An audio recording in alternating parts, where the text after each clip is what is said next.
నమస్తే. ఇన్నాళ్ళు నన్ను సపోర్ట్ చేస్తూ, ఎంకరేజ్ చేస్తూ మీ ప్రేమని నాకు అందిస్తున్న ప్రతి ఒక్కరికి కృతజ్ఞతలు. అలాగే ఈ వీడియో కూడా ఖచ్చితంగా మీకు ఉపయోగపడుతుంది. లైక్, షేర్ అండ్ సబ్స్క్రైబ్ చేసి మీ సపోర్ట్‌ని నాకు అందించండి. అలాగే ఈ వీడియో పట్ల మీకున్న అభిప్రాయాన్ని కామెంట్ సెక్షన్‌లో కామెంట్ చేసి తెలియజేయండి. ఇప్పుడు వీడియోని చూద్దాం. జ్యోతిష్య శాస్త్రం ఒక అద్భుతం. వేదాంగమైన జ్యోతిష్య శాస్త్రం అనేటువంటిది మానవ జీవన గమనానికి ఒక వరం. జ్యోతిష్య శాస్త్రం నీ జీవితంలో వెలుగునింపే ఒక భాష. ఆ భాష నీకు అర్థమైతే ప్రకృతి నీతో మాట్లాడుతుంది. అస్ట్రాలజీ నేర్చుకోవాలి అనుకునే వారికి అద్భుత అవకాశం. మురళీధర శర్మ గారి అస్ట్రాలజీ క్లాసెస్ అతి త్వరలో మొదలు కాబోతున్నాయి. 100% జాబ్ గ్యారంటీ. వివరాల కొరకు సంప్రదించండి. నమస్తే, వెల్కమ్ టు అవర్ ఛానల్. నేను పద్మిని. ప్రస్తుతంతో పాటు ప్రముఖ ఆధ్యాత్మికవేత్త, ఆస్ట్రాలజర్, లైఫ్ కోచ్, బాల త్రిపుర సుందరి ఉపాసకురాలు శ్రీమతి డాక్టర్ ఆర్బి సుధా గారు మనతో పాటు ఉన్నారు. మాట్లాడదాం. సుధా గారు నమస్తే అండి. నమస్కారం పద్మిని. ఎస్ సుధా గారు, బోర్డు మీద మీరు రాశారు. అవును, అన్ని స్తంభన. ఇప్పుడు కరెంట్ టాపిక్ కదా, హాట్ టాపిక్ అయిపోయింది అది.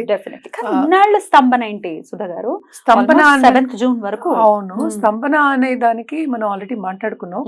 బట్ జనరల్ గా చెప్పాలి అంటే ఎప్పటికైనా ఇప్పుడు నాట్ ఓన్లీ రిట్రోగ్రేడ్ మోషన్, మళ్ళా నీచ పడినప్పుడు స్తంభన. స్తంభన అంటే ఏంటి? మనమే ఉన్నాం, మనకు ఒంట్లో బాగాలేకపోతే ఏం చేస్తాం? అలాగే ఆగిపోతుంది. అలాగే మార్స్ కూడా, అంటే కుజుడు ఏంటంటే స్తంభిస్తున్నాడు అనేది మెయిన్ టాపిక్. ఎక్కడ స్తంభిస్తున్నాడు అనేది వెరీ ఇంపార్టెంట్. స్తంభన అనే దానికి అందుకనే ఎగ్జాంపుల్ కింద అది చెప్పాను అనమాట. అంటే నీచ పడుతున్నాడు. మనకి తెలిసిన ఒక విషయం ఏంటంటే క్యాన్సర్, కర్కాటకంలో నీచపడతాడు అనమాట. అదొకటి కాకుండా మనం ఎప్పటికైనా మాట్లాడుకునేది ఫ్రెండ్షిప్స్ మాట్లాడుకుంటాం. అంటే ఏంటంటే న్యాచురల్ ఫ్రెండ్షిప్స్ ఉంటుంది, న్యాచురల్ ఎనిమినిటీ ఉంటుంది మనకి 9 గ్రహాల్లోనూ. అలాగే ఏంటంటే బెనిఫిక్స్ ఉంటాయి, మ్యాలిఫిక్స్ ఉంటాయి. సో ఈవెన్ బుధుడు ఇల్లు బై ఇట్ సెల్ఫ్ ఇస్, అంటే ఏంటి, స్తంభన ఎక్కడ జరుగుతుంది? క్యాన్సర్. ఇక్కడ నుంచి ఎక్కడ దిగాలి? మనకి మిథునం నుంచి దిగాలి కనుక మిథునం by itself is enemies place అనమాట. సో అక్కడ కూడా ఏంటంటే మనం ఎక్కడైనా తెలియని ప్లేస్ లో కానీ వేరే ప్రదేశంలో వెళ్ళినప్పుడు గబుకుని మనకి తెలియదు ఎలా చేయాలి, పనులు చేయాలో తెలియదు కనుక. అలాగే ఒక ఎనిమి ఇంట్లో ఉన్నాము అంటే కట్టేసినట్టే ఉంటుంది కదా, అలాగే ఉండదు. అందుకోసమే స్తంభిస్తోంది ఎన్ని నెలలు అని చెప్పుకుంటున్నాం అనమాట. అది ఎప్పుడెప్పుడు జరుగుతోంది అనేది చూద్దాం. ఇప్పుడు ప్రస్తుతం మనం ఇంకా ఆగస్ట్ ఎండ్ సెప్టెంబర్ లో ఉన్నాం అనుకుందాము.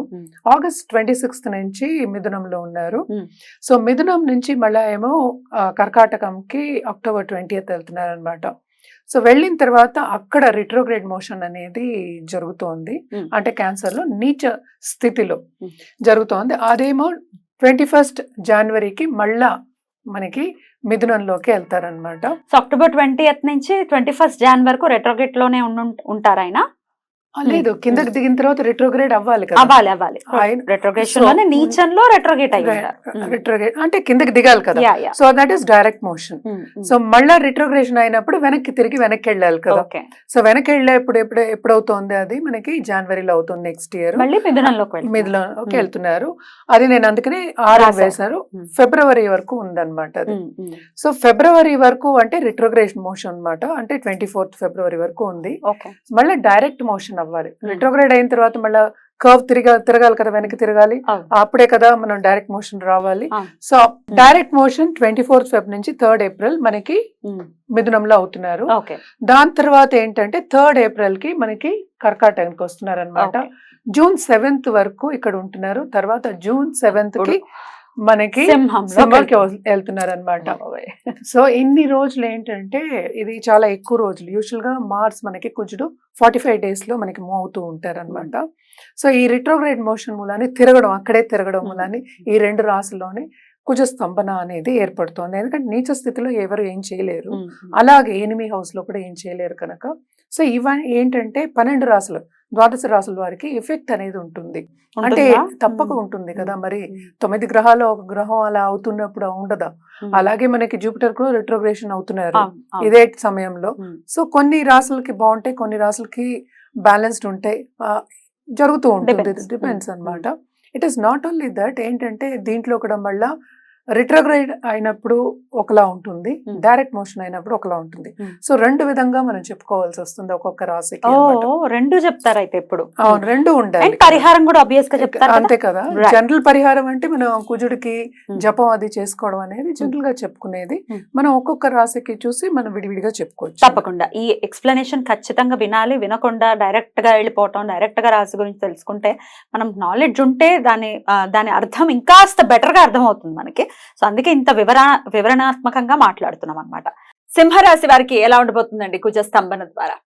సింహరాశి వాళ్ళకి కూడా చూస్తే మనకి 12వ ఇంట్లో జరగబోతోంది ఇదంతాను. సో 12వ ఇంట్లో జరుగుతోంది కానీ యాక్చువల్గా మనం చూసామంటే సింహరాశి వాళ్ళకి 4th and 9th లార్డ్ అంతే కదా.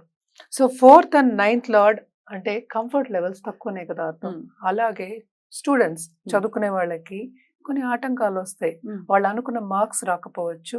అలాగే తల్లి ఎల్డర్లీ మదర్ ఉన్నా లేకపోతే పెద్దవాళ్ళు ఉన్న ఇంట్లో వాళ్ళ హెల్త్ అనేది సెన్సిటివ్ అయ్యే ఛాన్సెస్ ఉన్నాయి. కుజుడు ఎప్పుడు స్తంభించాడో అప్పుడు అగ్రెసివ్నెస్ కూడా మనకి కరేజ్ అనేది కూడా కొంచెం తగ్గుతుంది. సో పైకి కిందకి వెళ్తున్నాడు అంటే 11th మనకి 12th హౌస్కి వెళ్తున్నారు. సో వెళ్ళినప్పుడు ఇక్కడ ఉన్నప్పుడు బాగుంటుంది. అంటే ఏంటి, భాగ్యం అనేది బాగానే ఉంటుంది, డబ్బు వచ్చే ఛాన్సెస్ అంటే కెరియర్ డెవలప్మెంట్ అనేది ఉంటుంది. ఎస్పెషల్లీ మనం చూసాము అంటే ఈ టైం వరకు Jan 21st వరకు. దాని తర్వాత రిట్రోగ్రేడ్ అయ్యి మళ్ళీ దిగుతున్నారు కనుక అండ్ ఆల్సో నీచంలో పడుతున్నారు కనుక అంత బాగుండదు. అంటే ఏంటి, నేను పైకి వెళ్తున్నాను అనుకునే వాళ్ళందరికీ కొన్ని ఆటంకాలు వచ్చి కిందకి వెళ్ళే ఛాన్సెస్ అనేవి కనిపిస్తున్నాయి. ఆపర్చునిటీస్ అనేవి తగ్గుతాయి అనుకుందాం కాసేపు. అలాగే మనం చూసాము అంటే మనకి శుభకార్యాల్లో తప్పక పాల్గొంటారు ఎప్పుడు ఈ టైంలో. అంటే ఏంటంటే రిట్రోగ్రేడ్ మోషన్ లేకుండా డైరెక్ట్ మోషన్లో ఉన్నప్పుడు మంచి కార్యాల్లో అలాగే మంచికి శుభానికి ఖర్చు పెట్టే ఛాన్సెస్ అనేవి ఎక్కువ కనిపిస్తున్నాయి.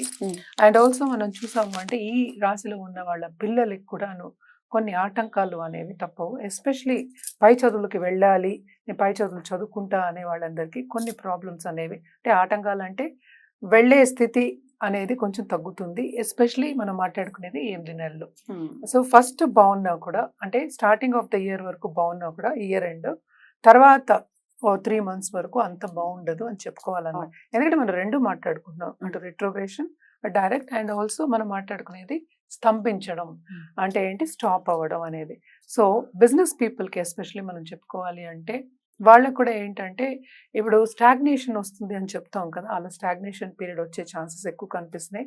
పార్ట్నర్షిప్ బిజినెస్లో ఎస్పెషల్లీ వీళ్ళకి తప్పక ఏంటంటే పార్ట్నర్ ఒకళ్ళు వాకౌట్ చేసే సిచ్యువేషన్ రావచ్చు, డబ్బు దగ్గర ప్రాబ్లమ్స్ కూడా రావచ్చు, అంటే ఇబ్బందులు రావచ్చు. At the same time disagreements అందాం కాసేపు అలా కూడా రావచ్చు అనమాట. సో మోస్ట్ ఇంపార్టెంట్ ఏంటంటే వీళ్ళు తప్పక ఈ రాశి వాళ్ళు తప్పక వీళ్ళు కూడాను రెమెడియల్ మెషర్స్ కంటిన్యూస్గా చేస్తూ ఉండాలి, నిత్యం చేయాలి అని చెప్పి. నేను కూడా ఓం సూర్యాయ నమః అని చేసుకోవచ్చు. అదొకటి కాకుండా సూర్యుడికి అర్ఘ్యం ఇవ్వడం కానీ సండే, అలాగే ఏంటంటే ఒక గోవుకి భోజనం పెట్టడం ఏదైనా పెట్టచ్చు. ఎస్పెషల్లీ మనం చెప్పేది ఏంటంటే బెల్లంతో శనగపప్పుతో పెట్టమని చెప్తాం, అది చిన్నపిల్లలు కూడా చేసి పెట్టచ్చు. అలాగే పెళ్లి కాని వాళ్ళు అనుకుందాం కాసేపు కుమారి పూజ చేయడం అనేది చాలా మంచిది. ఎందుకంటే చాలా మంది వెతుకుతూ ఉంటారు లవ్ రిలేషన్షిప్ కానీ దాంపత్య జీవితం కానీ. తప్పక ఈ స్తంభన మూలాన్ని అన్ని రాసుల వారికి కొద్దో గొప్ప ఎఫెక్ట్ అనేది ఇస్తుంది. సో ఇవన్నీ చేసేప్పటికీ ఏంటంటే కొంత పాజిటివిటీ, ఎందుకంటే మనం మాట్లాడేది కొంతకాలమే, దానికి తర్వాత మనకి బాగుండాలి కనుక ఆ పాజిటివిటీ అనేది మనం బ్యాంక్ లో పెంచుకోవాలి, పెంచుకోవాలి, అది పెంచుకుని బ్యాంక్ లో వేసుకోవాలి, అది ఉండాలన్నమాట. ఎప్పుడు ఉపయోగపడాలో అప్పుడు ఉపయోగపడుతుంది. సో ఇవన్నీ చేసుకోవడం అనేది మంచిది. ఎప్పటికైనా పాజిటివిటీ మనకి పెరగాలంటే మనం పూజలు అవి చెప్తూ ఉంటాం కనుక తప్పక చేసుకోవడం మంచిది. రైట్ అండి, చాలా అద్భుతంగా వివరించారు. ఇక నెక్స్ట్ ఎపిసోడ్ లో కన్యా రాశి గురించి తెలుసుకుందాం. థ్యాంక్ యూ అండి, నమస్తే.